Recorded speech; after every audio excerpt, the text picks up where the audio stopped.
Miraculous Ladybug, or Miraculous Ladybug, The Tales of Ladybug and Chat Noir, aka If Sailor Moon and Spider-Man Had a French Baby, is a French cartoon created by Thomas Ostruck, aka Hawk Dobby, to some of the fans. I wish I was making that up. If you haven't heard of Miraculous Ladybug, or if you're curious about what the show is about and somehow stumbled upon my channel, let me describe it for you. The main plot revolves around main girl Marinette Dupin-Cheng, a French-Chinese 14-year-old girl living in Paris, France, eat your heart out, Paris, Texas, who is also secretly Ladybug, Paris' resident superhero, and her partner, Chat Noir. I refuse to call him Cat Noir. I hate the English dub with a fiery passion. Who is actually Adrienne Agreste, a 14-year-old French model. The show follows them in their day-to-day lives, battling Papillon, aka Hawkmoth, and his Akumas, and generally just trying to get the object of their affections to return said affections. Simple enough. Its target demographic is young children. This isn't rocket science. Now, that's all well and good, but if this show is so simple, then why am I even talking about it? Well, that's very easy, my dear viewer, because the show has a very large adult following. Why would a bunch of adults be so invested in some kids show about a ladybug-themed superhero, I hear you ask? Does it really warrant a whole video? Surely there can't be some crazy dumb drama surrounding the fandom? Are you really doing that bit where you ask questions where the obvious answer is not the correct one? All of your questions and more will be answered. Do not fret. But I must warn you, as a devout fan of the show, it can get a bit nonsensical. So grab some snacks, grab a friend, and mentally prepare yourself for this literal bullshit. Also, there will be spoilers, so if you want to experience the show for yourself blind, it's all on Netflix, so go and check it out. Or you can just stick around on YouTube like the rest of us did. Haha, JK, except maybe not.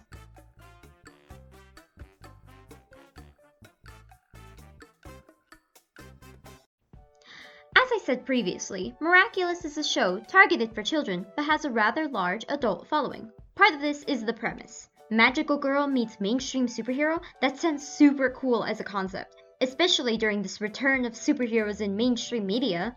How the powers work are also interesting. Ladybug, Chat, and Papillon all use these accessories known as Miraculous to transform a la Magical Girl into their hero/villain sonas, and have a set of powers relating to their miraculous Kwami, who is a little creature that powers the miraculous. Ladybug's Kwami is Tiki, the ladybug, who has luck and creativity-based powers. Chat Noir's Kwami is Plague, the black cat, who has destruction-based powers. Papillon has the butterfly Kwami, Nuru, and he has the ability to akumatize people with butterflies and make them into supervillains. This is specific to how Papillon uses his Miraculous as the bad guy. One can assume that if Papillon was using his powers for good, he'd make superheroes. There are several other Miraculous, and they get used in later seasons. The character designs and cast are also definitely a factor. You have an Asian French main character with her dark-skinned best friend, Alia, and a French boy with his dark-skinned best friend, Nino, plus a diverse set of classmates with unique and distinctive designs. Look at these designs. They're so colorful and cool and just Plus, it's all in a pretty nice looking CGI style most of the time. Some of the Akuma designs are hit or miss, but overall they're pretty cool and unique. But there is another, bigger pool, which will have its own little section in this video, which I will give you a touch on now, just to give you a little taste. And that pool is shipping. More specifically, the love square. The love square is the term used to describe the unique main ship that the show pushes, which is the ship between Marinette and Adrienne. The reason why it's a square is because of the character's superhero personas. Marinette has a crush on Adrienne, but Adrienne has a crush on Ladybug. Neither knows the other's true identity, so while in reality they both like one another, they aren't aware of this. This has led to 4 main ships, also known as the love square. Do you get it? It's so cool. Adrienne is Adrienne and Marinette. Ladrienne is Ladybug and Adrienne. Lady Noir, which is Ladybug and Chat Noir, and Merchat is Marinette and Chat Noir. But Minu, I hear you ask, how can 2 people have not just 1, but 4 different ships dedicated to them? Let me explain. Generally, the ships all have their own unique dynamic, which some fans prefer to others. Adrienne is friends to lovers and generally pretty soft and standard baseline ship. Ladrienne is built off the characters admiring one another and being very shy and blushy. It's so soft. Lady Noir is similar to Adrianette, friends to lovers, but with more banter and flirting, as Ladybug and Chat Noir do with one another. And finally, Meerkat is mutual teasing and flirting, with some hand-holding. So scandalous. Some of you might think this is all some crazy bull, and while you aren't wrong, once you wrap your head around it, it's pretty interesting and can have some fun hijinks around it. There are more ships, but again, I'll get more into those later in the video, because while the shipping is cool, a large chunk of it gets into some salt territory, which I'll touch on in one of my later points. A large majority of the Miraculous fandom resides in the hellscape known as Tumblr, where people blog, make art, and generally just do as they wish there. It's a wonderful place. And by that I mean, for the most part, it's pretty alright. There are some talented people out there making art and writing fan fiction and crafting theories. Some people even make art of their own headcanons and even make whole comics dedicated to that. Wow, look at this cool comic about stuff like that. However, in any fandom, there are toxic fans. And while I don't feel they're as bad as some of the other fandoms, you know which ones they are. You know. It can still get pretty bad. A popular term used in fandom culture is salt, which is for when, whatever reason, a person gets upset over something happening, like a character doing something that the person doesn't like, etc. The Miraculous fandom is no stranger to salt, with tags dedicated to specific characters. That wouldn't be too bad if the salt wasn't so salty. Wow, real creative me. Thank you, me. To explain what I mean by this, I have to cover some episodes. So again, if you haven't watched the show and don't want to be spoiled, go watch it. It's on Netflix and YouTube. Just find the show, you nerds. In the season finale for the first season, we are introduced to an Italian girl named Lila Rose, who seemingly has an amazing life and claims to be super mega best friends with Ladybug.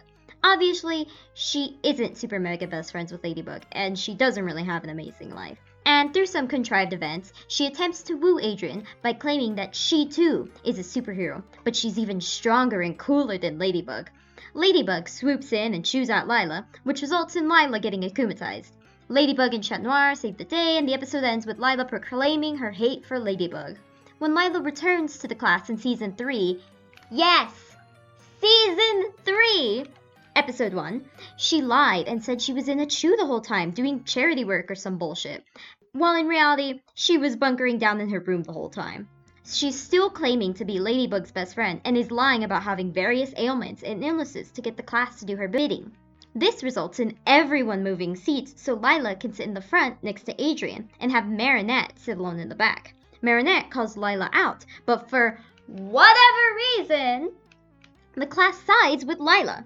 All of them. Even Alia, Marinette's best friend. This is enough to make Marinette almost get akumatized. The episode ends with the class switching all of the seating back, but with them still believing Lila's lies. The only person who knows the truth aside from Marinette is Adrian, who tells Marinette to take the high road and let Lila do whatever she wants. Now, most of the fandom was pretty upset by this episode, and understandably so.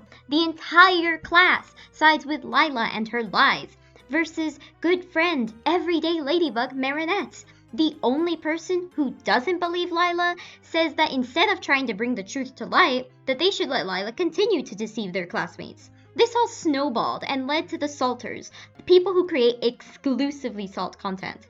However, the salt is really bad, as it tends to make certain characters be really out of character, OOC for short. For example, Alia is characterized as a confident, proud, bit of a stubborn girl who cares for her friends and is super passionate about journalism and all things superheroes. In several salt fics, Alia is a bully, mean and nasty, and physically violent to Marinette. She blindly sides with Lila, and actively goes out of her way to antagonize Marinette, and even abandons her blog dedicated to Ladybug. It's completely out of character for her, and super salty. Several of the fics end with Alia getting sued for defamation, or Alia getting shunned by the rest of the class for being a terrible person. It's kind of concerning seeing all the hate directed at the character because in one episode, she was written very poorly for plot reasons. Another character on the receiving end of the salt train is Adrian. But Minu, you cry, why Adrian? Isn't he like perfect? And while you are only a little right about that, people still have their reasons. Adrian's salt stems from three sources. The first is Chat Noir and how he treats Ladybug. Several times in the show, Chat is seen flirting with Ladybug, which Ladybug either dismisses or is just she responds to it, depending on the situation. He's lied about them being a couple on one occasion and tends to get upset with Ladybug when Ladybug tells him that they can't be a couple. Many fans have seen this and interpreted it as Chat sexually harassing Ladybug. Yeah. Another point is that when Chat gets upset, he tends to make sassy comments to Ladybug, not work as well as he should, and on one severe occasion, threaten to stop being Chat Noir. Coupling this with Chat generally being the more lax of the two, you get more salt. Finally, you have the last factor for the Adrian salt cake, which is the fact that Adrian told Marinette to take the high road and essentially leave Lila to her own devices. Many salters view this as impossibly fucked up and use that as a point to call Adrian terrible. Now, you're all free to salt as you see fit. Chameleon was a really poorly written episode, and I was super upset myself upon first viewing. But holy crap, some people take it to an extreme. They drag their specific salty character through the fucking dirt, portraying them as a complete 180 to what they actually are. Hell, they even have a tendency to make Marinette switch from having Ollie as her best friend to Chloe. Chloe, for those of you who aren't mega familiar with Miraculous, is the main antagonist to Marinette in her day-to-day life, before Lila. Chloe is the stereotypical mean rich girl who gains the most joy out of having Marinette suffer. Now, it's fine to want to redeem a character, but these salt rigs tend to just say, oh yeah, Marie and Chloe got close 'cause reasons, and leave it at that. And again, that's not even the worst of the salters. I've stumbled upon works where the authors, unintentionally or not, are just being a little racist. I've mentioned before that a lot of Alia salters tend to make her more physically aggressive, which is concerning in its own right, but several of them also make Alia out to be a stereotype. They describe her as dressing and acting trashy, with too tight leopard print clothing, being loud and pushy, physically aggressive, and just overall obnoxious, and have Marinette go be friends with the rich white girl who's a fucking saint all of a sudden. It's maddening seeing people be so upset with the character because of one bad episode, to the point where they're just so negative. They completely lose the character, like how I've somehow lost the point of this section. Aside from character-specific salt, there's also class salt, which is similar to Alia's salt, in that the whole class blindly bullies Marinette because of Lila. Now granted, they aren't as bad as some of Alia's salters, but it's still pretty wild. There are a few select students who tend to be excluded from the class salt, such as Nathaniel, the generic art boy, Julika and Rose, token lesbians, and Chloe, but it really does depend on the creator.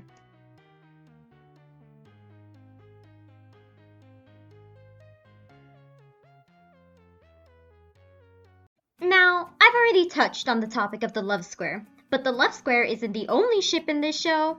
There were two characters introduced in Season 2 that shook up the fandom and its ships.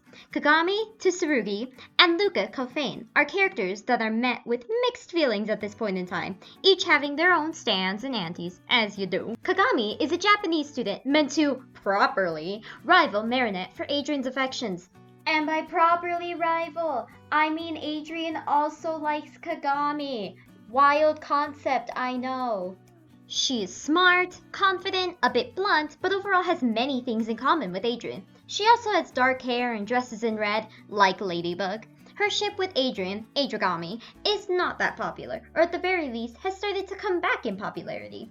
While Season 2 and Season 3 were airing, Kagami was the victim of poor writing, having her portrayed poorly in several episodes. For this, the fandom grew to dislike Kagami, seeing her as yet another bitchy girl Marinette has to deal with to get her soulmate Adrian. After the airing of Ikari Gozen, however, Marinette befriends Kagami, and the fans tolerated her more. Luca is Julika's cool older brother, who rivals Adrian for Marinette's affections. I say rivals with air quotes, because Adrian isn't even trying to woo Marinette. Marinette as Marinette, that is, if you get what I'm getting at. So, Luca's more so just waiting for Marinette to get rejected so he can be like, hey, I'm still here. Luca is cool and smooth, and he's a musician, and he's head over heels for Marinette. He's portrayed as a perfect boy, and even I, a devoted Luca stan, will admit that he's pretty flat. He's too perfect, and one can only wonder why Marinette just doesn't go with him. Lucanette as a ship has a pretty bad rap.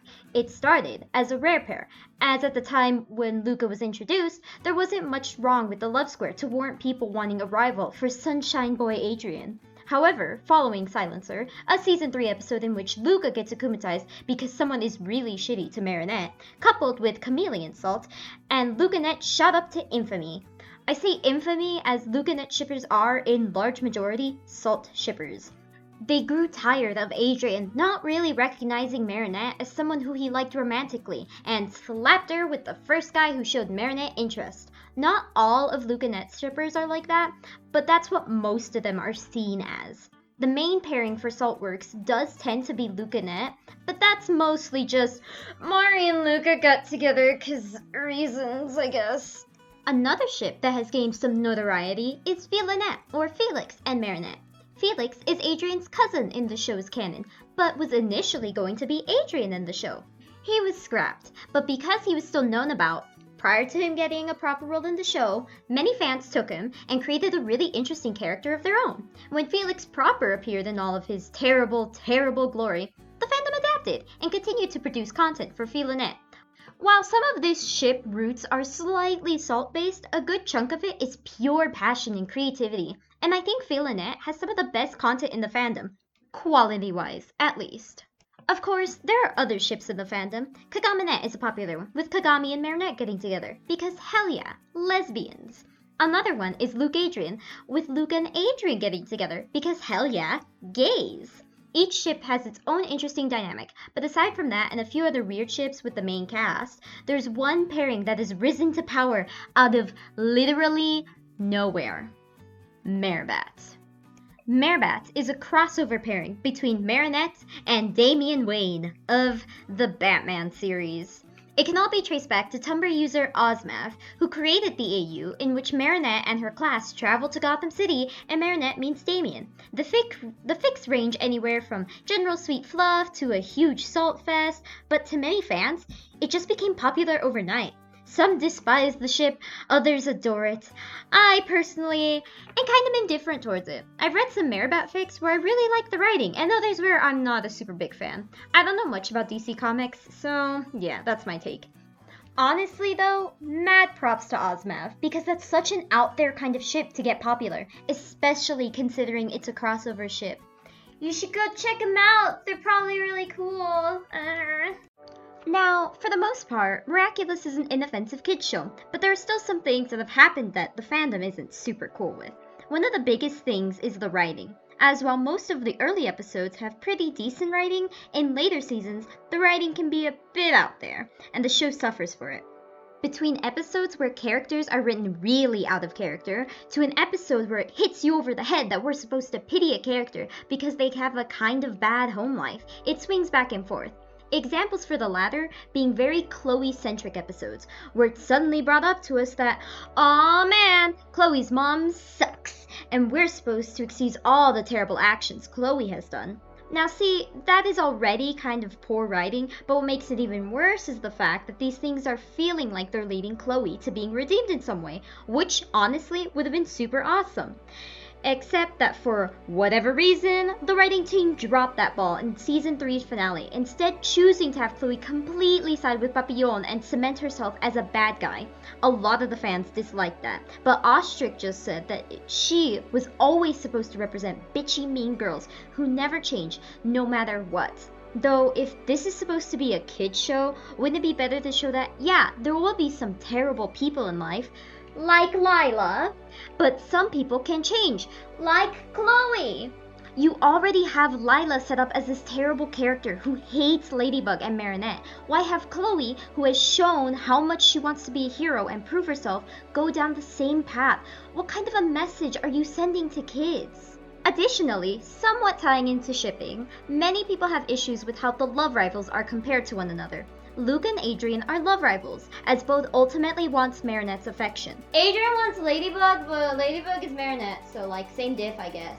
The boys are friends, hang out, etc. Very chill. Now, how is Marinette with the girl she's competing with for Adrian's love? Well, it's not great. Marinette, Lila, and Chloe all despise each other and actively try and sabotage one another in their own attempts to woo Adrian. Hell, even though Mari and Kagami end up becoming friends, there's a whole episode dedicated to Marinette trying to sabotage Kagami while she's hanging out with Adrian, even going as far as to team up with Chloe. Chloe! Why is that this kids show portrays the girls fighting for the boys' affections as terrible and nasty, but the guys is super chill and perfect? I'm probably looking too much into it, but it still irks me something fierce. Now, I've talked about writing things, but another issue that was really bad when it first appeared has to do with character models. And I don't just mean ones that look kind of weird. Oh, poor Nora. Specifically, I'm referring to Alia's civilian, Akuma, and hero models. Now, Alia is a curvy, bigger girl, and the show never really comments on it. It's nice, actually, having such a confident character be a curvy girl, body positivity and all that. But that kinda gets thrown out the window when Alia transforms with the Fox Miraculous for the first time, and wowee, look at that, her body is a goddamn stick.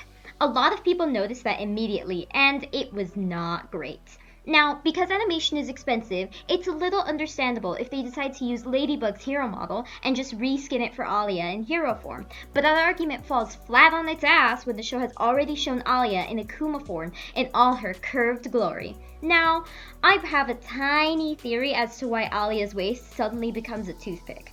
It's revealed that the heroes' costumes are subconscious representations of what the Miraculous users thinks their costume should be.